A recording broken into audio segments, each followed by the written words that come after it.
Olá, hoje estamos no nosso segundo episódio do Pode Tratar a Dor, o meu podcast falando sobre os diversos tratamentos de dor. E hoje eu tenho um convidado muito especial, o Dr. José Milton Peloso Júnior, meu marido, meu parceiro, o qual a gente trabalha junto também ao lado da nossa profissão. Bom, obrigado pelo convite. É muito especial estar aqui hoje. E falar de medicina para a gente é muito atrativo, é gostoso de falar, porque é o que a gente faz desde que a gente se formou e praticamente a gente vive isso o tempo todo, né? Tentando melhorar a vida das pessoas, dar qualidade de vida e principalmente sem dor, que ninguém gosta de ficar sofrendo, eu acho. Me conta um pouquinho sobre a sua formação. Eu sou formado na Faculdade de Medicina de Marília. Fiz a minha residência de ortopedia e traumatologia lá na faculdade. E na ocasião eu fiz 2 residências, que era o que a gente fazia naquela época. Logo depois eu continuei minha formação, eu fui para São Paulo e consegui fazer uma especialização em fixadores externos na Escola Paulista de Medicina, hoje Universidade de São Paulo, Universidade Federal de São Paulo. E fui trabalhar no interior de São Paulo, fui convidado para vir para Cuiabá. Então, nesse convite incluía fazer a cirurgia do quadril, que eu acabei voltando para São Paulo para fazer a especialização de quadril. E desde então eu procuro sempre estar atualizando e buscando o que há de novo na cirurgia do quadril. Teve época que, logo no começo, eu fui para uma cidadezinha da Inglaterra chamada Exeter. Exeter é uma cidade que é referência mundial em cirurgia de prótese de quadril, modelo cimentada. E essa semana a gente teve, infelizmente, a informação de que o chefe do serviço de Exeter, que esteve comigo aqui alguns meses atrás, faleceu. Então a gente está ainda sofrendo com isso. A Sociedade Brasileira de Quadril ainda sofre com isso. Bom, falando então de quadril, eu vim aqui trabalhar basicamente quadril e fixador, mas ultimamente eu tenho voltado mais para a área do quadril. Eu fui presidente da regional de quadril do Centro-Oeste, depois eu fui para a Sociedade Brasileira de Quadril da Nacional e eu participava do grupo que fazia a prova de admissão de novos sócios da sociedade. Isso foi bastante interessante porque a gente era obrigado a ler bastante para poder fazer uma prova. E hoje em dia eu faço parte da diretoria, saí daquele grupo, né? Eu faço parte da diretoria, eu estou como secretário da sociedade, já fui o tesoureiro, e agora, semana que vem, tem o nosso Congresso Brasileiro, que eu vou me candidatar a tesoureiro da sociedade novamente. E espero ter êxito. É importante a gente saber o currículo, o grande currículo que você tem, e é uma das coisas que eu faço e falo muito, a importância de você procurar um médico que realmente seja especialista, que realmente vá tratar do seu problema com maior afinco e com propriedade, né? Isso que eu acho que tem sido uma luta em estar se conversando sobre essa questão de ser um especialista realmente. Mas assim, no seu dia a dia, me conta, quais as principais causas de dor que você recebe no seu consultório? Eu, basicamente, nos últimos anos, eu venho tratando especificamente de patologias do quadril. Talvez a dor mais comum do consultório seja a dor lateral do quadril, a dor da tendinite, a dor da bursite, e seguido vem as dores um pouco mais graves, que são as artroses, artrites, né, do quadril, e são dores que evoluem invariavelmente para a cirurgia do quadril, que é a prótese do quadril. A gente sabe, né, que a cirurgia de prótese quadril é uma das mais bem sucedidas, quando bem indicada, obviamente, com pós-operatório rápido, né? O paciente já vai andando logo na sequência da cirurgia, né? Isso evoluiu muito, né? Eu não tenho certeza da data, mas se eu não estou enganado, em 2006 saiu um artigo do Lancet que elegeu a cirurgia de quadril como a melhor cirurgia de todos os tempos, de todas as cirurgias realizadas, porque realmente você pegar uma pessoa com dificuldade de deambular, dificuldade, dor constante, e tirar tudo isso, no dia seguinte ela já está andando, flexibilizando a perna dela e tendo uma atividade diária normal praticamente, isso daí é uma coisa muito gratificante. E nos casos, por exemplo, que o paciente tenha, eu vejo muito isso, provavelmente com certeza você também vê, os casos que você sabe que tem indicação de prótese, porém o paciente não tem condição clínica, tem problema no coração, não pode se submeter a uma anestesia para realizar o procedimento. Que outras possibilidades esse paciente tem para tratar da sua dor? Doutora, eu vejo isso daí uma pergunta muito importante.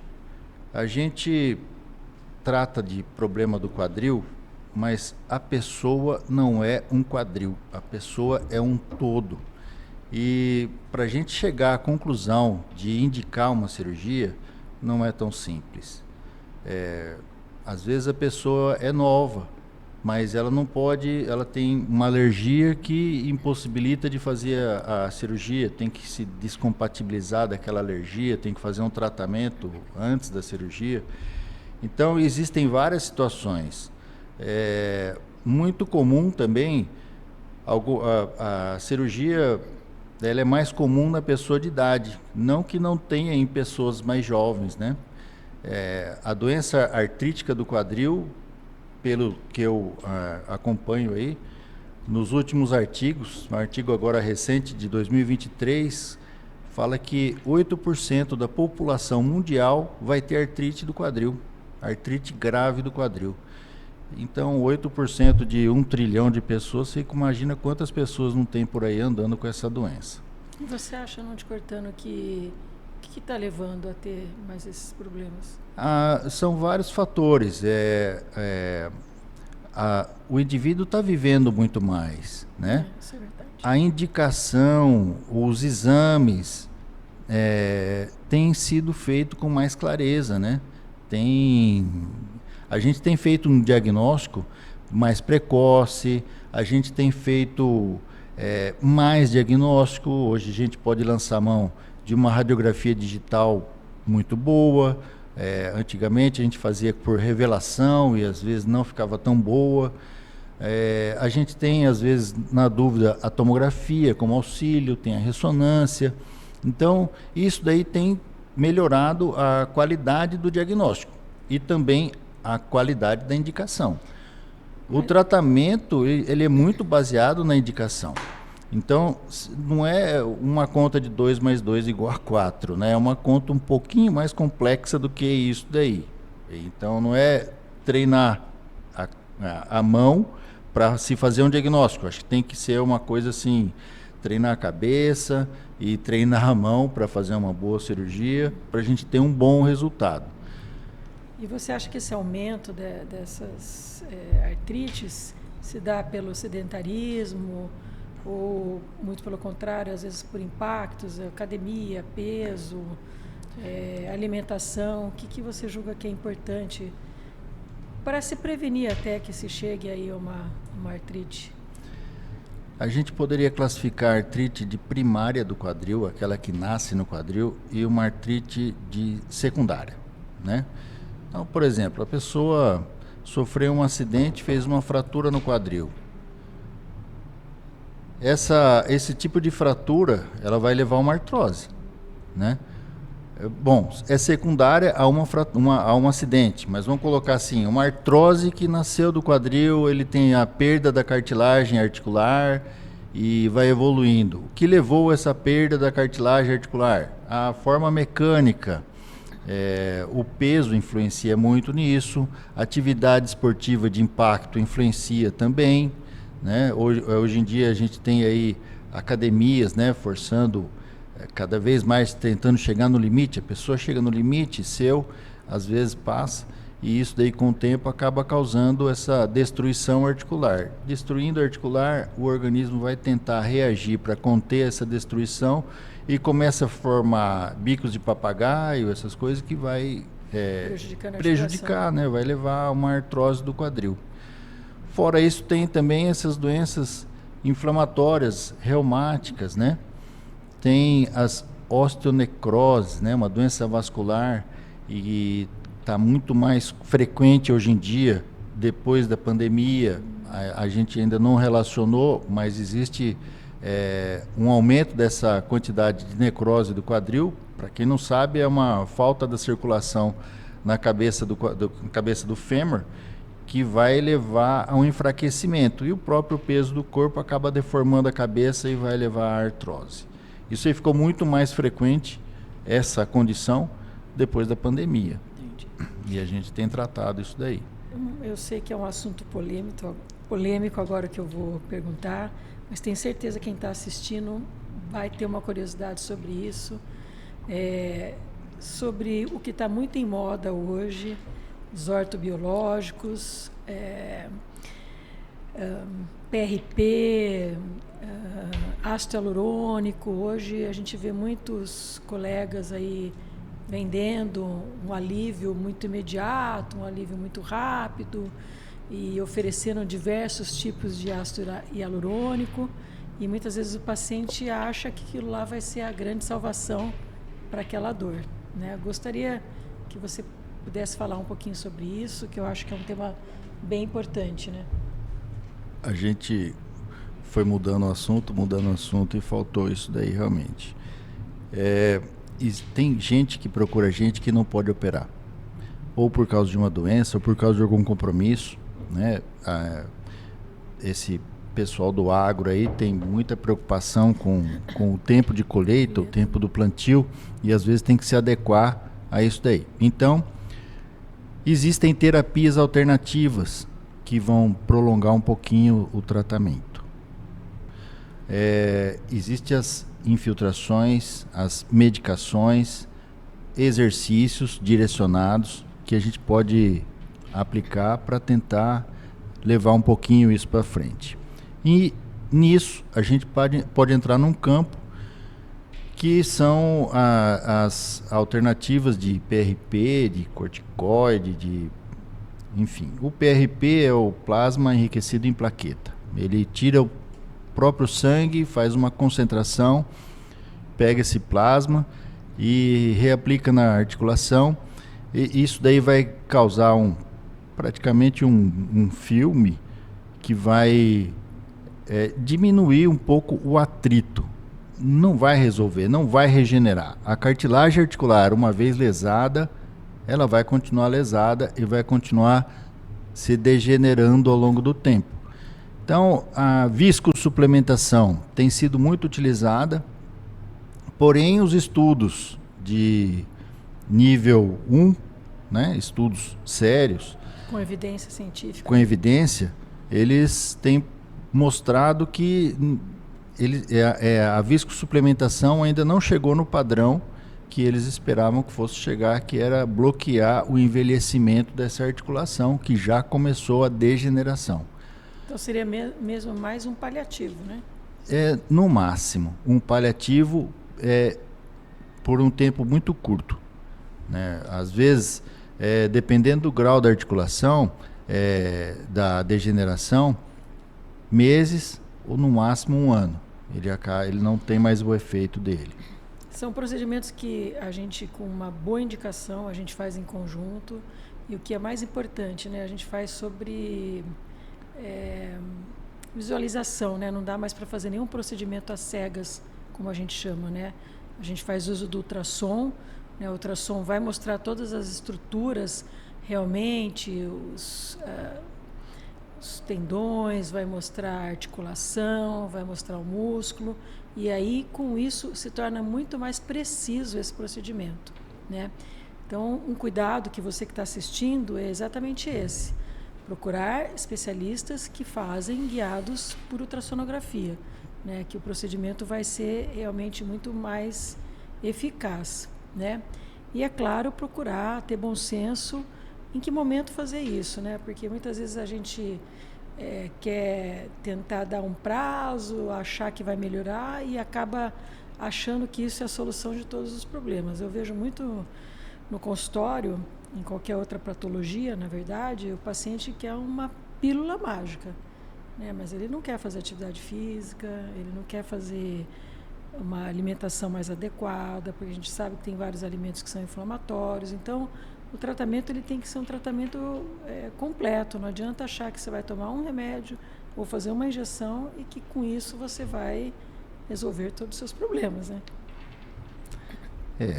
A gente conhece aí pessoas famosas que fizeram um paliativo para poder chegar no dia da cirurgia. Uma coisa que é preconizado, que eu gosto de falar isso sempre, uma infiltração aumenta um risco de infecção no dia da cirurgia. Então, se você tem a tua cirurgia programada, seja para daqui 6 meses, 1 ano, pensa naquilo que você vai fazer na sua articulação. Principalmente quando você viola a cápsula articular para colocar um produto intraarticular. 2 infiltrações aumentam muito mais. E quanto mais infiltrações você faz, mesmo que seja em períodos mais longos, o risco de fazer uma infecção na cirurgia é muito grande. Eu acho que você está falando um assunto muito importante que às vezes quem está assistindo aí não sabe. Você fazer uma injeção na articulação pode ser complicado, pode ter problemas e o principal é a infecção. Então, tanto infiltração em joelho, infiltração em quadril ou em ombro, que a princípio você acha que é uma coisa simples, tem que ser com um ambiente esterilizado, com uma asepsia, não é simplesmente chegar com uma agulha e injetar, né? Então, nós estamos falando em articulação, né? Então, nós temos que ter esse cuidado e você que gostaria de fazer, que viu que teve indicação, preste muito bem atenção aonde que você vai realizar esse procedimento, né? Isso aí é muito importante. Existe assim, uma tendência a se fazer isso no consultório. Eu não faço consultório, eu prefiro fazer no centro cirúrgico, porque no consultório entra e sai muita gente e eu acho que não é o lugar apropriado para fazer um procedimento desse porte. Apesar de ser uma agulha, um furo na articulação, essa agulha pode ter uma bactéria ou ela entra em contato com a bactéria que está na pele e isso daí tudo causar um grande desastre.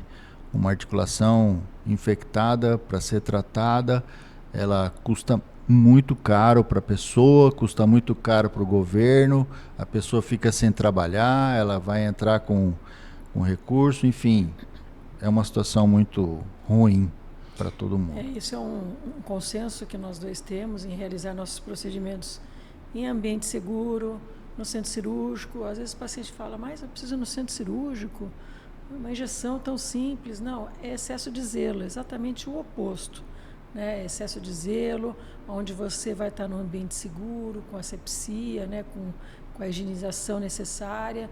Então, isso é um consenso que nós temos aí. A gente faz muito procedimento em conjunto e eu acho que isso é muito importante e a gente sempre deixa bem claro para o nosso paciente. Uma outra coisa que eu gostaria de perguntar para você é... O quadril, muitas vezes, pode ser confundido da dor da coluna. E eu gostaria que você explicasse um pouquinho sobre isso. Vamos ampliar um pouquinho. Eu acho que a gente tem que falar no diagnóstico diferencial. O nervo ciático, por exemplo, é muito comum chegar alguém no consultório, doutor, estou com dor no nervo ciático. E aí a gente vai especificar isso daí até chegar onde está bem aquela dor dele. Ele passa pelo quadril. E ele pode causar dor no quadril. Pode ser uma dor de hérnia de disco, que está lá na coluna, o problema que está se refletindo no quadril.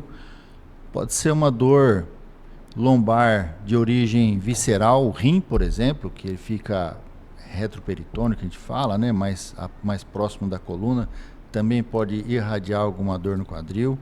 Eu já vi muita dor de ovário, irradiar para a parte anterior do quadril.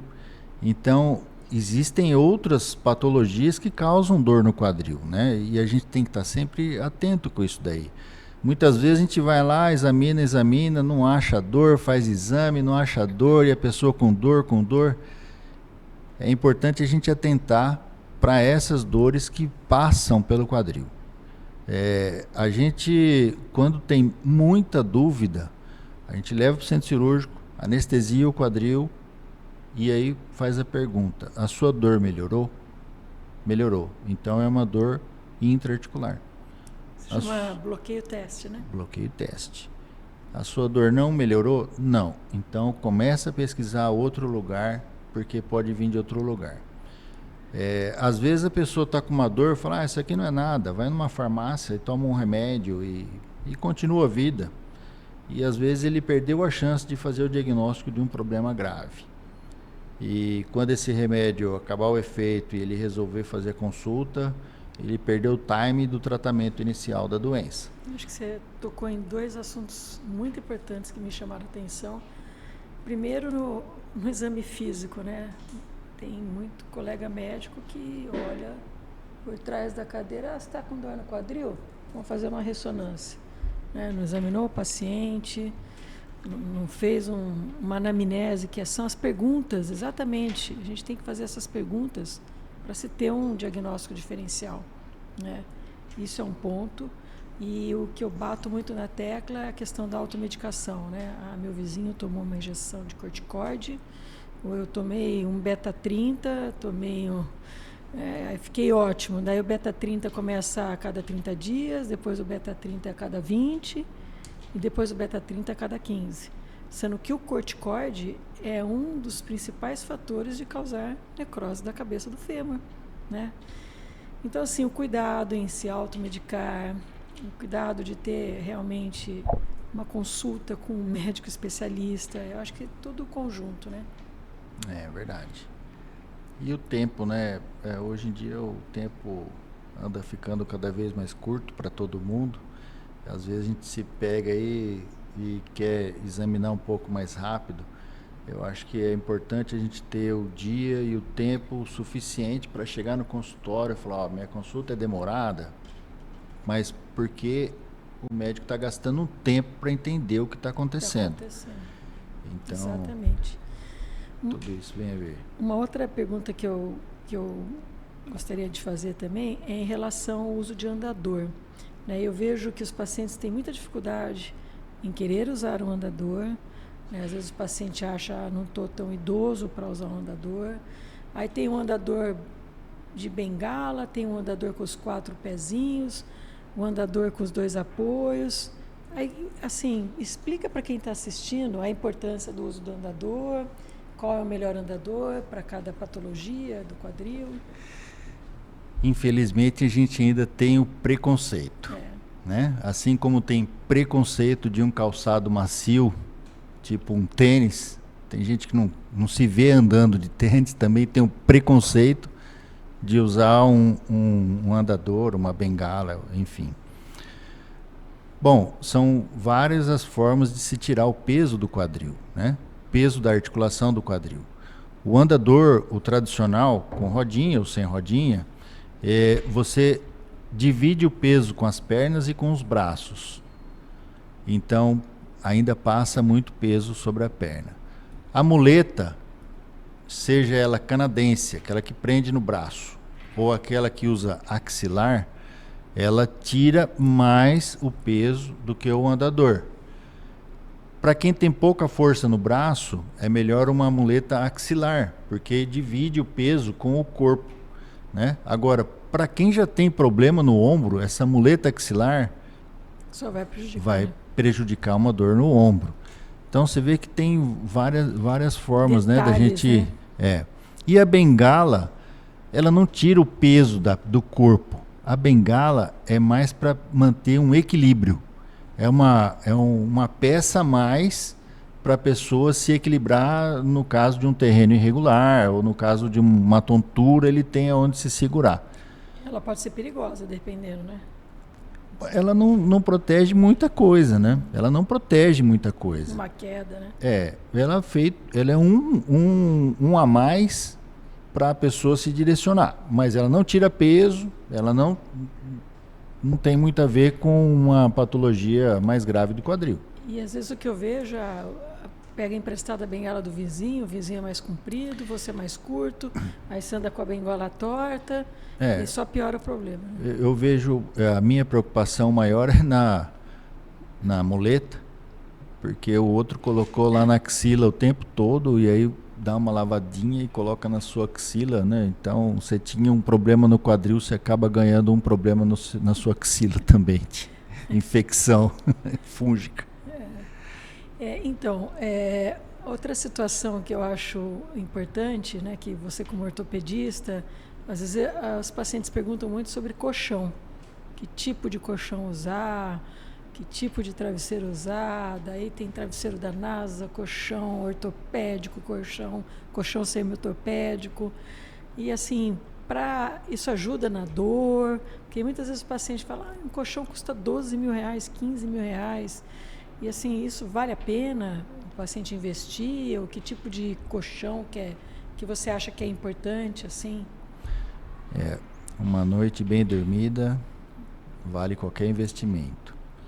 Eu acho que um colchão bom vale o investimento, desde que você tenha condições de comprar um colchão de qualidade superior. Eu já passei por vários tipos de colchão na vida. Antigamente a gente gostava daquele colchão ortopédico, era uma madeira dura dessa daqui e uma fina camada de amortecimento de espuma. Bom, durante muito tempo acreditava-se que isso daí era o ideal, porque mantinha a coluna ereta.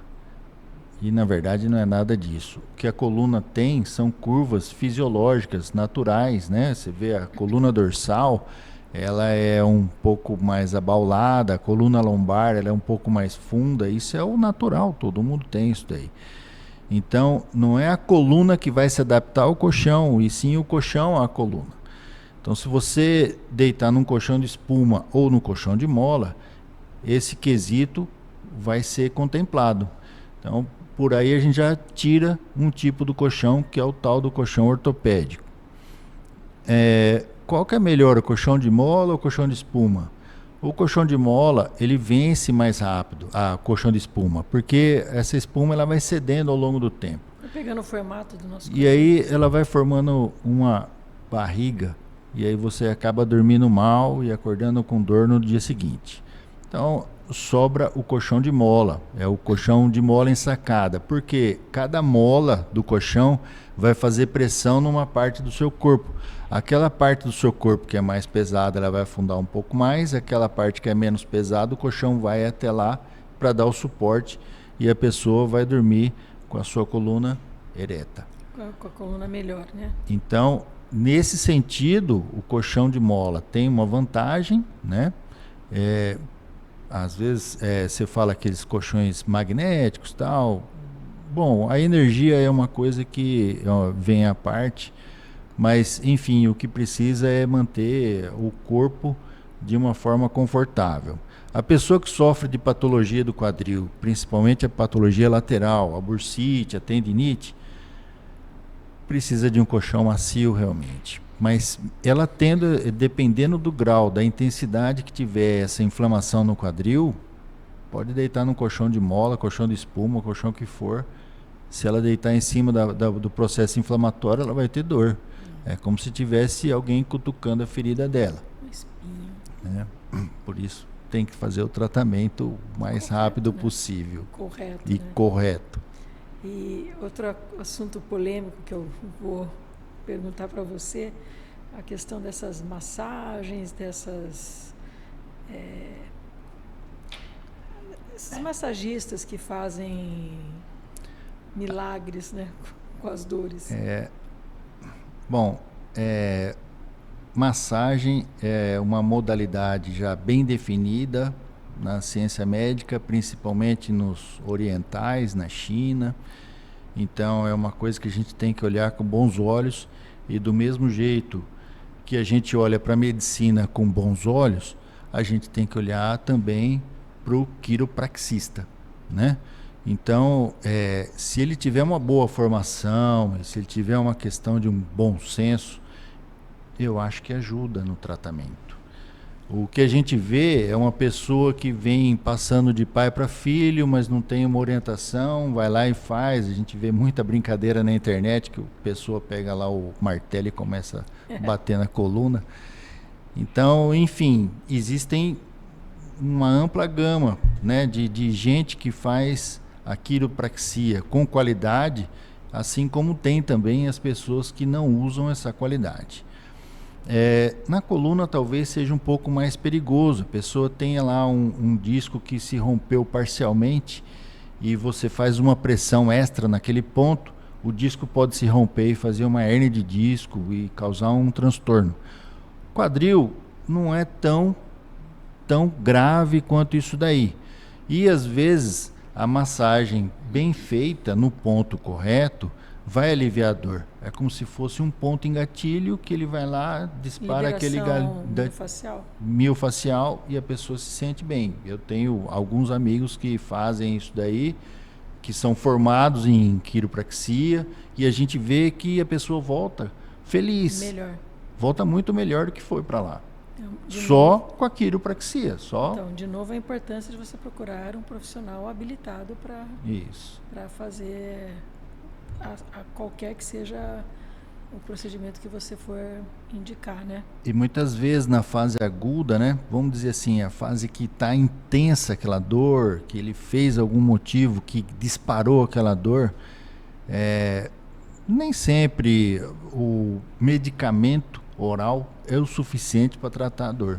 Eu acho que é aí que a intervenção, a medicina da dor intervencionista é que vai ajudar. Porque se a gente faz uma intervenção, uma infiltração, um bloqueio, enfim, alguma coisa que eu consigo tirar a dor, o quiropraxista, ele vai ter mais tempo a tratar daquela dor, né? A pessoa vai ter uma qualidade até essa dor voltar de novo, para fazer uma boa fisioterapia, para ela usar uma muleta se for necessário, para ela fazer, enfim, algum procedimento a mais para curar aquela dor, né? Mesmo que a intervenção seja paliativa, a gente agrega valor porque ele tem o tempo suficiente para poder tratar essa dor de outra forma. Eu costumo falar que é para sair da crise, né?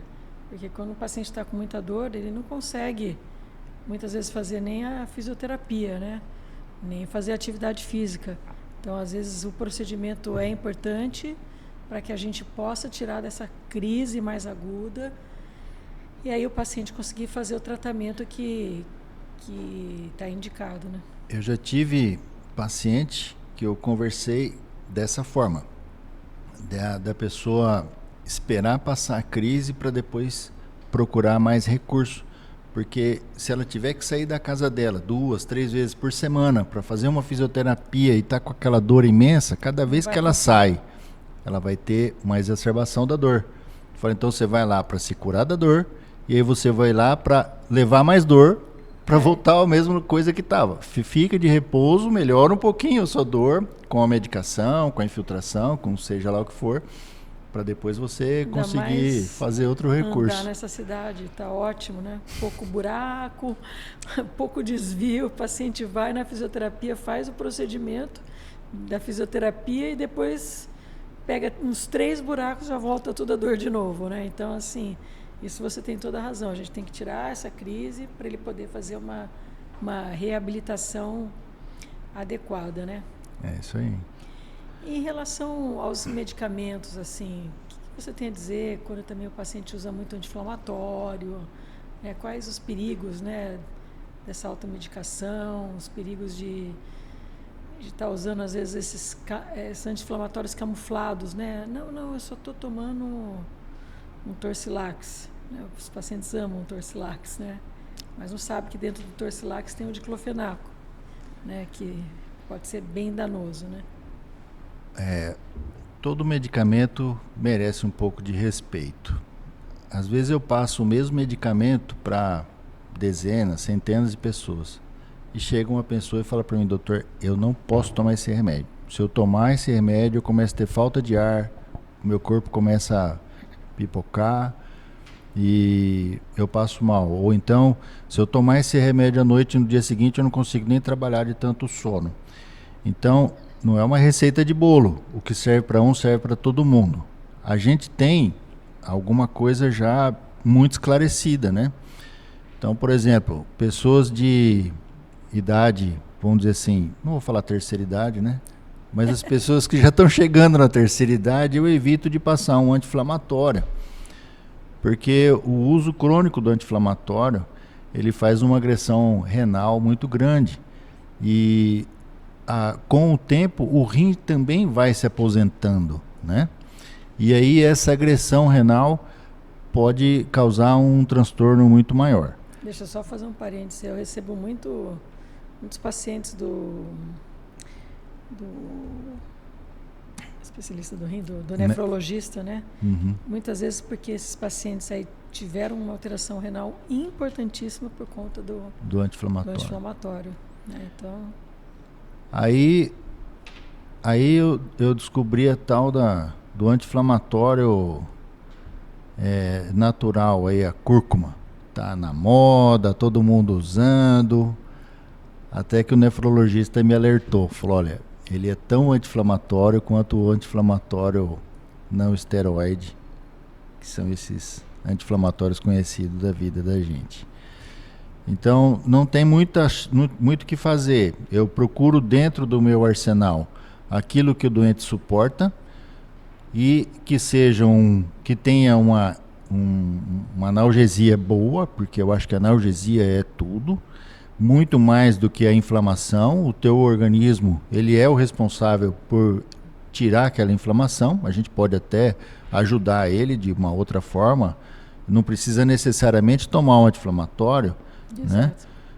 Existem outros procedimentos que fazem o teu organismo ficar mais ativo contra a inflamação. E aí você evita que o rim vá embora, que um fígado, né? Uma insuficiência hepática, né? Uma deficiência de fígado por causa de uso de medicamento, isso daí é muito grave, muito triste. Ele vem com problema e volta com 2. Eu acho que isso é um assunto muito importante, que a gente tem que tomar cuidado na nossa prescrição, realmente, o anti-inflamatório. Eu vejo muitos manipulados que têm anti-inflamatório e aí, às vezes, o paciente só vai refazendo a receita, toma 30, 60 dias no anti-inflamatório, então isso tem que tomar cuidado. A gente tem que explicar para o nosso paciente todos os riscos, né? As medicações que estão sendo, os efeitos colaterais, como você disse, a sonolência. O Brasil tem uma legislação interessante que já há muito tempo tem os medicamentos de tarja vermelha, que deveria sair da farmácia só com prescrição. E hoje ele é tratado como uma tarja branca, um medicamento comum. Você vai lá, eu quero tomar um diclofenaco, mas o diclofenaco é tarja vermelha. Aí você chega na farmácia e compra e sai tomando. E tá tudo certo. Entendeu? Você não sabe se você tem problema no rim, se você vai ter problema no rim, como é que tá o seu rim. Você vai lá e compra paracetamol, e aí você tem um fígado ruim, e aí acaba piorando o problema do teu fígado. Então, para coibir isso daí, né, eles fizeram então a receita carbonada. Hoje ainda a receita carbonada tem um peso. Alguns anti-inflamatórios estão na receita carbonada, né? E antibiótico, enfim. Então eu acho que assim, o médico tem que ter no seu arsenal esse conhecimento dos efeitos colaterais dos remédios para poder prescrever um remédio e, se acontecer alguma coisa, como agir rapidamente para tirar a pessoa do problema. Você tocou sobre o paracetamol e assim, o FDA, que é a Agência Regulatória de Medicamentos dos Estados Unidos, tem altos, se você clicar, for dentro da página, altos avisos sobre o uso, porque o paracetamol, ele não está somente puro, ele está junto com um remédio para sinusite, outros remédios que você acha lá na farmácia e de repente você está fazendo um excesso do uso do paracetamol, que nos Estados Unidos foi uma das principais causas de cirurgia hepática, por excesso de uso de paracetamol. Lá não existe a dipirona, né? Então eles têm muito cuidado com isso por conta desse excesso de combinações que você acha no paracetamol, né? Com outras medicações. Então na verdade é isso daí. Você entra na farmácia, me dá um remédio para dor aí. Calma, que não é assim ainda. Às vezes você pode ter uma sequela bastante grave. É muito importante isso. Isso é muito importante. Essa automedicação é uma coisa que é preocupante, porque o brasileiro tem muito costume disso. E são duas coisas que a gente tem que conversar muito aqui. Eu acho que você tem que ter o seu alvo para passar a medicação. Então, é importante ter um diagnóstico preciso. Às vezes a gente vai lá e coloca uma tarja no doente. Você tem bursite do quadril. Nossa, isso aí... E esquece de que a doença ela pode se mudar, né? Aquela bursite, ela pode passar a ser uma artrose do quadril, e você está tratando de uma bursite e ele vem com artrose. Eu vejo algumas vezes a pessoa tratando de coluna por anos, até que alguém resolve mexer no quadril, não abre a perna, falou, opa. Um simples raio-x já faz um diagnóstico, né? Então, mesmo que a sua doença seja crônica, não se canse de fazer o diagnóstico, porque com o diagnóstico na mão é fácil tratar. A medicação vai especificamente para aquele diagnóstico. Não é um analgésico comum que vai tratar todas as dores do corpo. Não. Para cada dor, um tipo de analgésico diferente. Você falou sobre isso e recentemente eu tive um caso, eu atendo lá no Hospital do Câncer, eu tive um caso de uma paciente que chegou com muita dor, mal andando, né? E ela falou para mim, olha, eu acabei de fazer radioterapia, fiquei numa posição por muito tempo e o médico falou que eu lesionei o ciático. A característica da dor que ela falava era mais ou menos semelhante ao ciático. E ela chegou com muita dor, eu não consegui examinar realmente pela dor, ela mal estava andando, então eu não consegui colocar na maca. E acabei fazendo uma prescrição de um remédio e pedi para ela retornar em pouco tempo. Quando ela retornou, não estou mais aguentando, a dor está intensa. Eu tinha pedido um exame de choquinho, de eletroneuromiografia. Falei, não, vamos fazer eletroneuromiografia para ver se realmente seu ciático está comprometido. Quando ela foi fazer, o colega que faz eletroneuromiografia, ele viu que tinha um comprometimento no quadril, que eu não observei. Então, quando ela voltou, a minha sorte é que ela voltou com um período curto, aí que eu consegui examinar, que eu vi que ela poderia ter alguma alteração no quadril. Aí, com o raio-x, ela teve uma fratura no quadril. Então, assim, olha a importância. Isso pode acontecer com todos nós, mas a importância de você estar sempre de olho no paciente. Eu costumo falar isso, né? Não adianta você começar um tratamento, volta daqui 30 dias, volta daqui 60 dias. Não. Né? Você tem que estar acompanhando de perto esse paciente, porque pode acontecer isso, né? Isso é importante mesmo. Mas, graças a Deus, agi rápido e ela já foi operada na sequência, ela precisou fazer cirurgia. E não tinha nada a ver com a radioterapia. Tinha a ver com a própria patologia do câncer, né? Enfim, para o tratamento, mas graças a Deus ela conseguiu ser encaminhada e resolveu o problema, né? As pessoas começam a se preocupar muito com o câncer, né? Exato. Mas antes do câncer tem um mundaréu de doença aí que pode dar dor no quadril e ficar crônico. E não é só o câncer, não.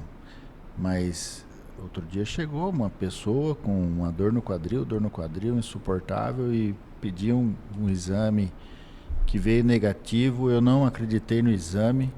Um mês depois eu repeti o exame e veio positivo para fratura do quadril. Pois é, então. Mês depois. A persistência que a gente tem que ter. Então, e acreditar no paciente, né? Porque muitas vezes, já fiz o remédio, já fiz o exame, não está dando nada. Como é que esse paciente ainda está com dor? Infelizmente a gente vê que às vezes não se acredita na dor do paciente, né? E olha a importância, você persistiu e viu que realmente tinha um problema mais sério, né? É o que eu Estava falando, eu acho que assim a gente tem que ter um diagnóstico para ver qual é o melhor tratamento. Adianta passar, como você fez, medicação para uma pessoa que tem uma fratura no quadril? Não vai resolver o problema da dor. Adianta fazer porque bloqueio, o diagnóstico não está correto. Desde que o diagnóstico está correto, o tratamento vai ser o mais apropriado para aquele diagnóstico. Assim como você ficou atento, eu também fiquei atenta. Né? Quando você vê que uma dor não melhora, fica atento. Não, tem que ligar uma luzinha na cabeça e falar, alguma coisa não está legal com aquilo. Né? Então a gente tem que insistir, acreditar no paciente e aí fazer o exame físico certinho, né? Não ter preguiça do exame físico, da anamnese, né? Acho que isso são os pontos mais importantes, né? É o diferencial. Exatamente. E o que mais que você gostaria de deixar aí de recado para quem tem dor no quadril, para quem tem dor crônica, o que deve fazer? Bom, eu tenho a vantagem de ser um cirurgião. Você me trouxe aqui para falar de dor. Quando o seu remédio não resolver, você me procura que eu vou operar e resolver o teu problema. Por isso que é bom trabalhar em parceria, né? A gente tem essa grande vantagem, né? De trocar ideia, essa é a nossa grande vantagem. Na verdade, a cirurgia do quadril tem evoluído muito ultimamente, muito, com melhoras de técnica cirúrgica. Menores cicatrizes, né? Menor esteticamente, melhor dos componentes implantados, né? O titânio, a cerâmica, enfim. E isso daí tem trazido uma qualidade de vida muito melhor do que a gente conseguia no passado. Eu já cheguei a operar gente que ficava 30 dias na cama para poder se levantar. Nossa. Hoje eu opero no dia seguinte eu já coloco para andar. Isso é uma Só não põe no mesmo dia por conta da anestesia, ainda que eu não tive coragem de colocar, a pessoa pode sentir tontura e cair e quebrar a cirurgia que acabou de fazer. Então, a pessoa já sai do hospital andando, né, com um andador, com a muleta. Então, a cirurgia do quadril evoluiu muito. Isso não significa que ela é isenta de problemas. Acontece, graças a Deus, raramente, da pessoa desenvolver uma dor. E a gente fica de cabelo branco para descobrir o que está acontecendo de errado. A prótese está bonita. A cirurgia foi bem indicada, a prótese foi bem indicada, a qualidade da prótese é boa, ela teve algum problema no intraoperatório que pudesse... Não tem nada, mas a pessoa reclama de dor. E a gente tem que investigar. Então... eu acho que essa parceria de dor é muito importante para a gente tratar, para a gente dar uma qualidade de vida para as pessoas, seja ela medicamentosa, seja ela invasiva, seja ela cirúrgica, tá certo? Mas a gente tem que pensar no resultado final, que a pessoa tem que viver nos dias atuais, sem dor, sem sofrimento, 21, né? Pensando na felicidade. A gente veio no mundo para ser feliz e a gente tem que ser feliz, tem que chegar nesse ponto de ser feliz. Por isso que o podcast chama Pode Tratar a Dor, né? Isso que é o mais importante. Bom, eu gostaria de agradecer mais uma vez a sua presença, eu tenho certeza que foi enriquecedor, né? O quadril tem várias patologias, várias doenças que podem ser tratadas, né? E se necessitar de cirurgia, hoje a prótese está muito bem evoluída e se tiver dor, bursite ou outras doenças, também tem tratamento, né? Graças a Deus. Deixa uma mensagem aí para quem está assistindo e tem dor no quadril, o que gostaria de deixar para essa pessoa aí que está te assistindo? Eu acho que assim, você que tem dor no seu quadril, procura um especialista. Né? Você procura o seu médico que estiver mais perto de você, mas não deixe de passar no especialista. A nossa Sociedade Brasileira de Quadril, ela tem como objetivo a formação de especialistas de quadril, altamente treinados. Hoje, a pessoa para entrar na sociedade, ela tem que fazer um serviço especializado em quadril de pelo menos 1 ano, às vezes 2. Após a residência de ortopedia. Depois da residência de ortopedia. Então, são 6 anos de faculdade, mais 3 anos de ortopedia, mais 1 ou 2 anos de especialidade no quadril. E às vezes ainda não é suficiente. Tem muita gente que vai para fora ainda para tentar agregar mais valor. Então, procure um especialista da sociedade. Lembre-se que o CRM é importante. Aí tem o RQE. Isso, que é fácil de pesquisar, na verdade. Que o RQE é como se o título de especialista. Registro de qualificação da especialidade. A pessoa tem que dispor desse registro de especialista e procurar saber se essa pessoa fez a sua formação, o seu R4, a sua especialização num serviço de referência, se essa pessoa tem referência. E se for da sociedade, tem grande chance de ser um bom especialista, uma pessoa que você pode confiar. Nem todo mundo sabe tudo, mas são as pessoas que estão mais qualificadas para tratar a sua dor. Essa é a mensagem que fica. Então, mais uma vez, obrigada. Espero que todos tenham gostado de mais esse podcast. A ideia é trazer vários especialistas, pacientes, para poder estar falando para você todas as possibilidades que existem para a gente poder tratar a sua dor. Muito obrigada.